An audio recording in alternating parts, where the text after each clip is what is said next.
Good morning. My name is Susan May. I am founder of Homeschool Your Non-Speaker and co-leader of the community called Non-Speakers Homeschool Support.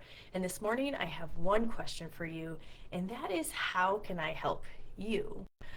What I would really like to know from you today is, what do you need the most help with?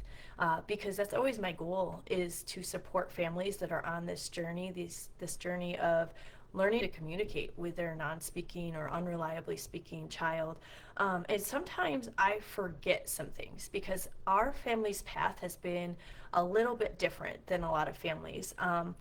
Carter is 10 years old and he is our baby. So he's our third child. And what that means is that I had already homeschooled his two older siblings, his sister and brother, their whole lives. So by the time he came along, it was just kind of a given. We were going to homeschool.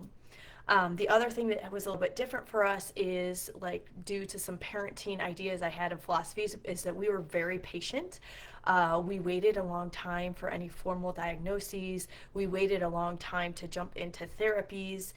He was, pushing 4 or 5 years old before we jumped into occupational therapy.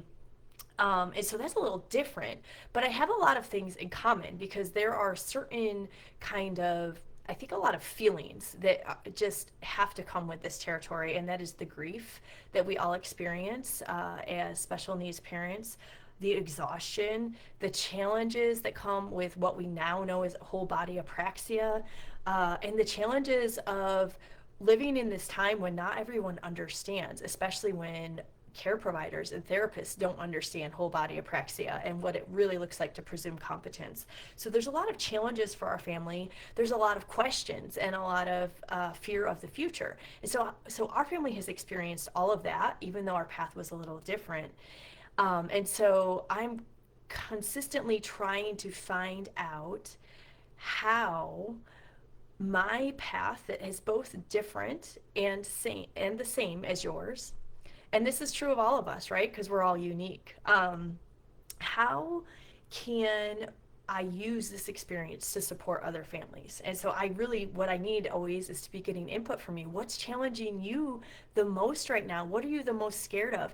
It could be about homeschooling, or it can just be about the future with your non-speaker. Okay, if you've just found spelling, excuse me, if you've just found spelling to communicate, I want to hear from you. So that's why I'm touching base with you this morning. I'm in my hoodie. I'm coming off a really fun weekend, so I've got a scratchy voice. But one thing I like to model here is showing up, and showing up real, and showing up.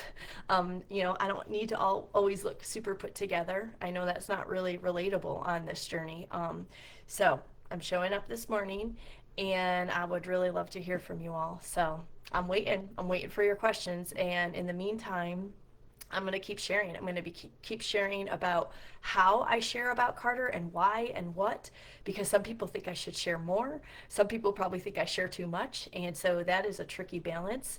And same thing goes with my community. How do I share about non-speakers homeschool support? Because, like I shared this past weekend, it's a sacred space.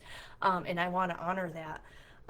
So, non-speakers homeschool support, we are open right now for new members. Our doors are open, and we'd love to have you join us, because non-speakers homeschool support is the place where families gather and never give up. See you on the inside.